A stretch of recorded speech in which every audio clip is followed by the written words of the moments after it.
Dans notre classe, on adore dessiner notre école. La cour de récréation. La façade extérieure. Avec de la couleur ou sans couleur. Les différentes salles du bâtiment. Mais pas si simple de bien le représenter. Alors imaginez comme ça doit être difficile pour ceux qui doivent inventer des écoles. Est-ce que vous vous êtes déjà demandé comment et pourquoi nous construisons une école? Avec notre classe de CM2 de l'école Jean Moulin, dans l'Oise, on s'est posé la question. Et pour y répondre, qui de mieux qu'un architecte travaillant justement sur des écoles? Ça prend combien de temps de construire une école? Alors, une école, ça se construit selon différentes étapes. Au démarrage du projet, il va y avoir une personne qui peut être le maire, par exemple, qui va décider de la construction d'une école. L'architecte va ensuite être amené à mettre en place le projet architectural, donc selon la taille de l'école, selon qu'on fasse une école toute neuve ou une école en se basant sur un bout d'école existant, par exemple. Mais il faut compter en principe autour de peut-être 6 mois à peu près pour une toute petite école, jusqu'à 1 an et demi, 2 ans même pour un très grand groupe scolaire avec de nombreuses classes. Est-ce que toutes les écoles sont pareilles? La construction scolaire, la construction des écoles, c'est quelque chose qui est basé sur beaucoup de paramètres et qui est très codifié. C'est-à-dire qu'il y a beaucoup de règles à respecter. C'est basé notamment sur des traités d'architecture qui sont assez vieux. Pour faire un peu simple, en gros, on construit aujourd'hui des écoles primaires qui se basent encore sur les principes de l'école pour tous de Jules Ferry qui date de 1880. Donc c'est assez vieux. Les principes un peu de l'école qui sont fondateurs, c'est qu'il y a beaucoup d'éléments et différents espaces de l'école qui sont généralement toujours présents dans les écoles. Donc il y a par exemple la grande cour de récréation où on va s'aérer au moment des récrés.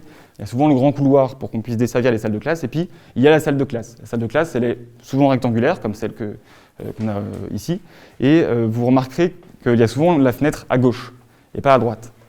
Et c'est pour une raison très simple, c'est que peut-être levez la main les droitiers.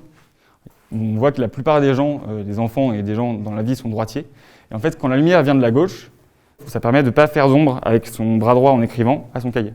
Donc c'est pour favoriser le travail de tous. Et puisque cet architecte nous a dit que le maire était la personne qui décidait de construire une école, nous avons pris rendez-vous à la mairie de notre ville, Villers-Saint-Paul, avec lui. Est-ce vous qui avez décidé de construire notre école? Non, ce n'est pas moi, car l'école a été construite en 1972 et c'est la municipalité de l'époque qui a choisi de bâtir, de construire l'école Jean Moulin. Qui a choisi le nom de notre école? Et pourquoi? C'est donc le maire de l'époque et les élus qui ont choisi là aussi le nom. C'est toujours le cas lorsque l'on nomme un bâtiment, une école, un gymnase. C'est parfois un débat qui dure très très longtemps entre les élus, chacun ayant son nom favori. On choisit toujours quelqu'un qui a été célèbre, bon, malheureusement pendant longtemps pour des raisons liées à la guerre. Et ensuite quelqu'un effectivement qui a eu une action importante dans la vie de notre pays. Avoir choisi Jean Moulin dans les années 1970, un héros de la résistance, ne me semble pas une mauvaise décision. Quand l'école n'existait pas, où les élèves allaient-ils en cours? L'école Jean Moulin existait sous un autre nom, mais elle était bâtie effectivement, mais dans l'autre sens. De chaque côté de la mairie, c'était comme ça pendant très très longtemps, il y avait des classes. Il y avait la mairie au centre et de chaque côté, des classes. À droite les garçons ici et à gauche les filles, car pendant très très longtemps, les classes n'étaient pas mixtes. Moi j'ai été maître d'école il y a très très longtemps. Pendant des années, j'ai eu des garçons. Et dans les années 1960, j'ai eu garçons et filles. Donc la municipalité de l'époque a décidé de les regrouper dans un groupe scolaire. En résumé, on a l'impression qu'en un peu plus d'un siècle, la forme de notre école a changé. Mais au fond, pas tant que ça. Du coup, on a encore une question pour l'architecte. Est-ce que dans le futur, les écoles ressembleront encore à celles d'aujourd'hui? Alors oui et non. Parce qu'aujourd'hui, comme je le disais tout à l'heure, on suit un certain nombre de principes. Et en même temps, non aussi parce que les architectes en général essaient de trouver peut-être de nouvelles façons de faire des écoles qui puissent être un peu plus en phase parfois avec les défis de notre temps. Nous, par exemple, à l'agence dans laquelle je travaille, qui s'appelle l'Atelier Senzou à Paris, on a développé en ce moment 2 projets.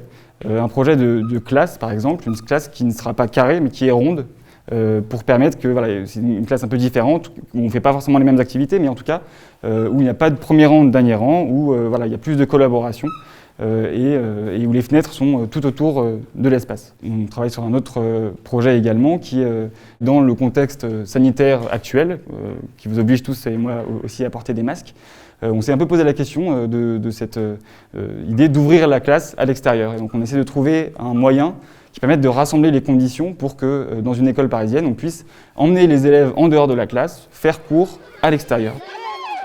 Pour le moment, la cour reste notre terrain de jeu. La classe, on l'a fait à l'intérieur avec notre maîtresse. D'ailleurs, c'est sans doute la personne la mieux placée pour nous donner son avis sur un point essentiel. Pour elle, à quoi pourrait ressembler l'école idéale ? Pour moi, l'école idéale, ça serait une école dans laquelle on puisse bien travailler, apprendre tout ce qu'on doit apprendre dans les fondamentaux, et ensuite des endroits un peu partout dans l'école où l'après-midi, par exemple, on pourrait faire des activités. Par exemple, un espace vraiment dédié au sport pour bien pouvoir faire du sport. Un espace un peu pour la culture, par exemple, comme une petite salle de théâtre. Et avoir comme ça, ou peut-être même un atelier cuisine, avoir plein de petits pôles comme ça où on pourrait faire des activités, en plus que celles purement scolaires, faire des petites activités parallèles qui rythmeraient nos journées. Ça serait ça pour moi. L'école idéale, chacun l'imagine comme il veut. Dans les prochaines années, peut-être qu'elle évoluera à cause du coronavirus. Ou juste parce que les architectes auront plein de nouvelles idées. Et d'ailleurs, s'ils n'arrivent pas à se mettre d'accord, on pourrait même leur donner notre avis. Nous, les enfants. Parce que l'école, on l'aime et que c'est avant tout la nôtre.